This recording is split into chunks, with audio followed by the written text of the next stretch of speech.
Ah, naka-lipstick pa si Ate Sharon ah. Patungo na kami ng Hinubaan, mga kabayan. Doon niya makikita si Ate Sharon naka-lipstick. Malinis na si Ate Sharon.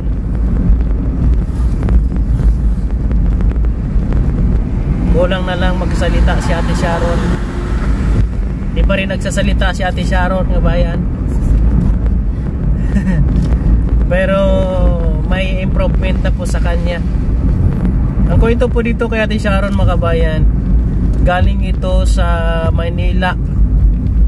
Nawala ito doon sa Maynila. Naging homeless to doon sa Maynila. And then na-rescue siya ng DSWD at hinanap yung lugar niya. Ayun. At napag-alaman na ang kanyang pamilya nandito sa Kawayan. Hinatid siya dito sa Kawayan, mga kabayan, ng DSWD. Anong taon yun, Nay? Kung saan tuiga to? 2000, ano bala, sir, 2014. 2014. At hindi na po siya naasikaso, mga kabayan, no? Napabayaan po siya hanggang na lumala yung kanyang sitwasyon. At ito nga po, no, 2025 ay napuntahan po natin siya. Natulong po ni Bro Bone at gumawa tayo ng assessment sa kanya. Yung kanila pong bahay ay halos matutumba na at natutulog sa mahabang panahon si Ate Sharon doon sa isang papag na halos babagsak na po.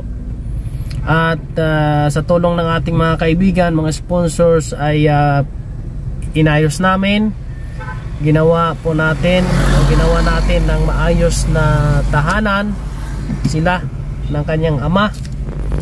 At ngunit nung pagkatapos na po na nagawa na po yung kanilang tahanan, nagkaroon po ng parang hindi po maayos, no, yung kanilang pagsasama ng kanyang ama.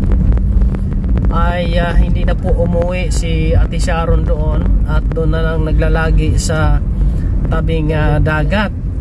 Dahil nga po, no, dahil lagi siyang pinapagalitan, sinisigawan, tinatakot ng kanyang ama. Kaya po si Ate Sharon, parang kung nagkaroon siya ng phobia dito, nagkaroon siya ng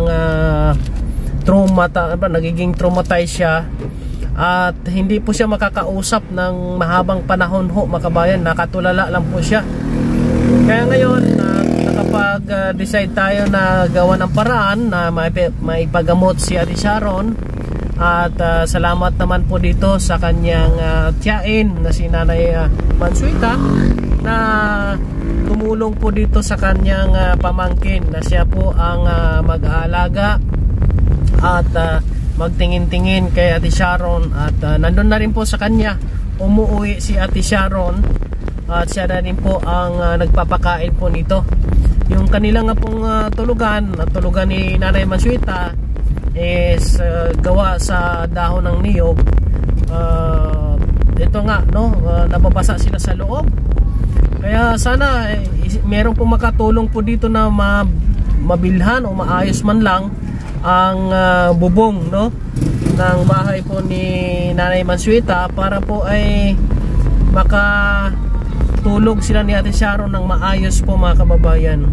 Kaya ngayon papunta kami sa Hinubaan para po sa pangalawang check-up ni Ate Sharon sa isang psychiatrist dito po, no, sa Hinubaan. Kaya samahan nyo kami. At salamat po kay Nanay Irene Nicolas at sa lahat ng ating mga kaibigan, mga followers po natin, subscribers na sumusuport sa mission ni Kuya Raymond. Kahit na bagyo ay nandito po tayo upang gawin itong mission at naka-schedule ngayon ang second check-up ni Ate Sharon. Nandito na kami sa bahagi ng Hinubaan. Maganda ngayon, medyo maaliwalas ang panahon lumabas na si Haring Araw. At yung aming mga dinadaanan ay pasabol naman. Nalinisan na ng ating local government yung mga daanan, yung mga nagtutumbang puno ng kahoy, at yung mga landslide sa area ay nalinisan na po nila. Kaya ho, mabilis po tayo nakapag-travel. Sa ating mga kaibigan, salamat sa inyong support kay Kuya Raymond sa mission na ito ho, mga kabayan. Salamat ng marami. Kahit na bumabagyo ay tuloy pa rin po kami, mga kabayan, no, sa aming mission.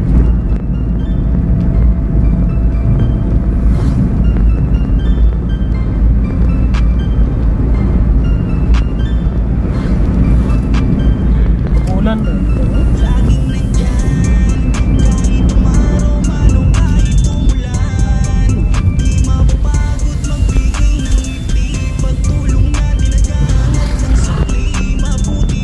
one way.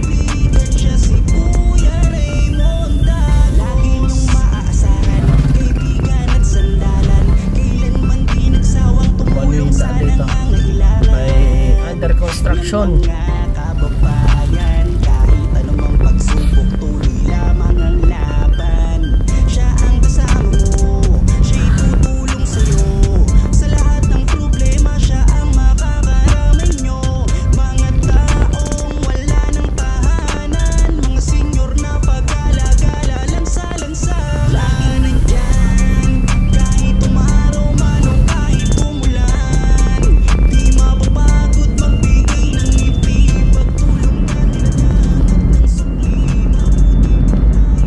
Dito na tayo sa Bakuyangan, Hinubaan.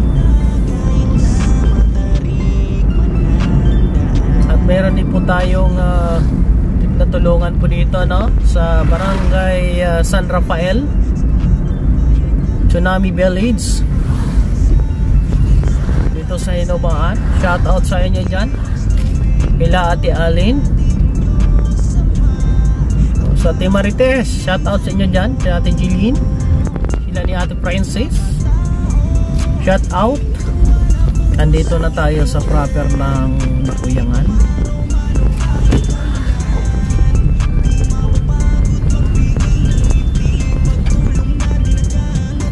Ilang sandali na lang ay makarating na tayo sa destination natin, sa clinic po ni Doc.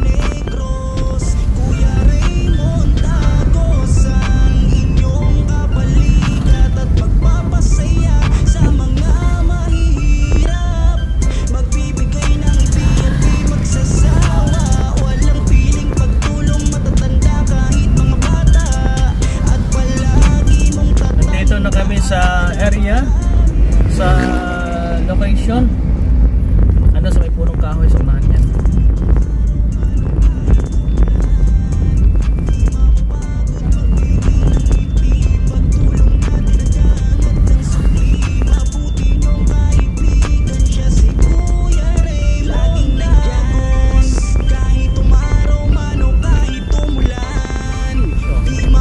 Nandito na kami sa location, no, kay Doc Abelia, sa pong psychiatrist dito po sa Hinubaan.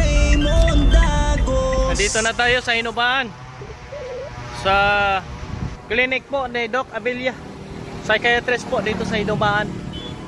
Siya ito sa pinakamagaling na psychiatrist, doktor, dito po sa area po ng Negros. Dito na kami sa area po, mga kabayan. Paupuin mo dito si Ate Sharon. Dito siya. Balik na.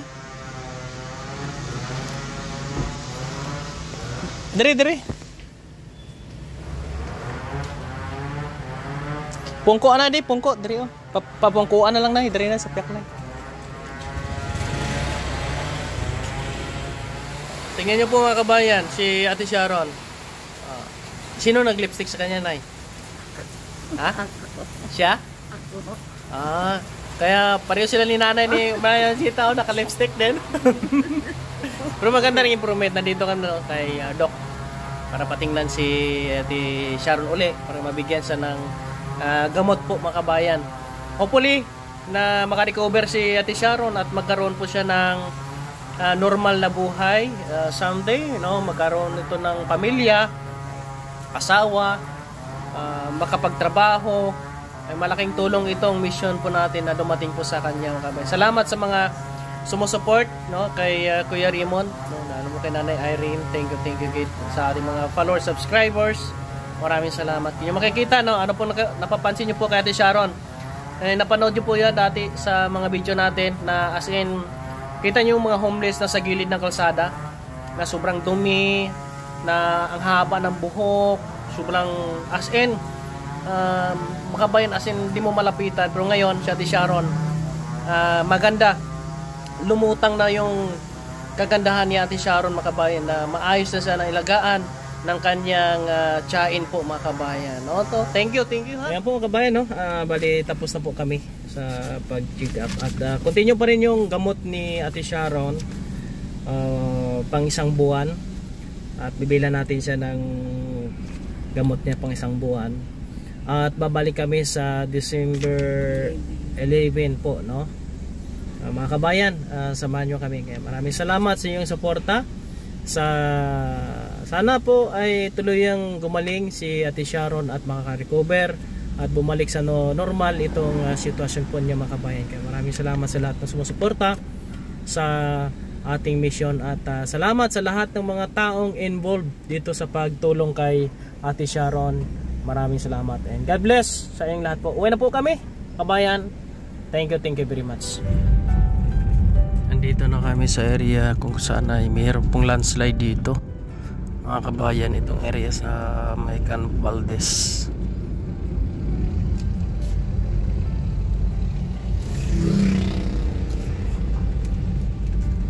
Yan yung bitak ng lupa nandyan sa loob.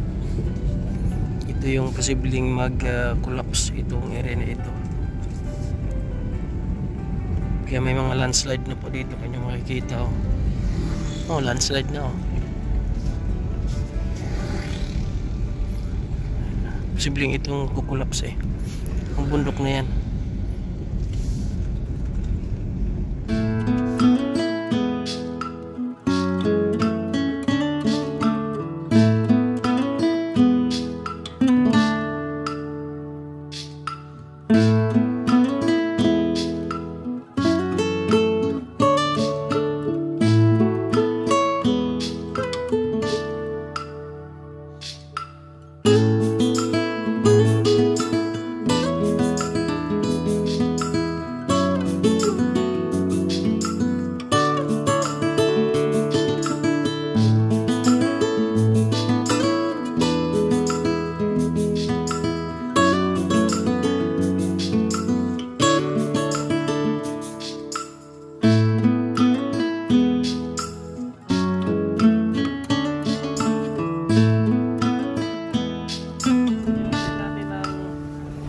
Sakong bigas, 55 kilos po pang isang buwan. Matagal na maubos si Ate Sharon. Nakaraan ganun din po, kabayan. Okay, thank you po sa ay salamat, nakarating na kami dito. Papasok na kami dun sa barangay Ilihan, mga kabayan. Nahirapan kami kanina sa paghahanap ng gamot. Inabot kami ng hapon. Out of stock yung gamot ni Ate Sharon. Nagpabalik-balik kami sa Sipalay at Hinubaan. Mas nakahanap din kami, ibang brand lang. Yung nakaraang buwan, ibang brand din po yung nainom niya. Okay, at least isa lang isang kamot din naman. Andito na kami sa area. Ayun, no. Ano nakatila si Ate Sharon doon sa bukid. Andun, no.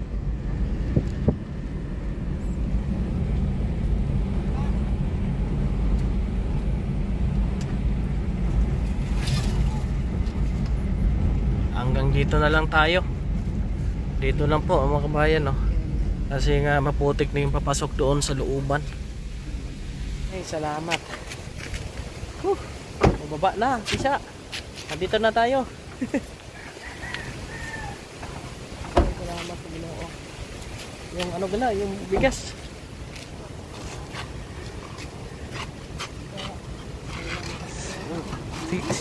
kaya. Ibutan na to sa gilid ay. Sa gilid. Sige na, Nay. Thank you, Nay. Ate siya. Balik tayo sa December.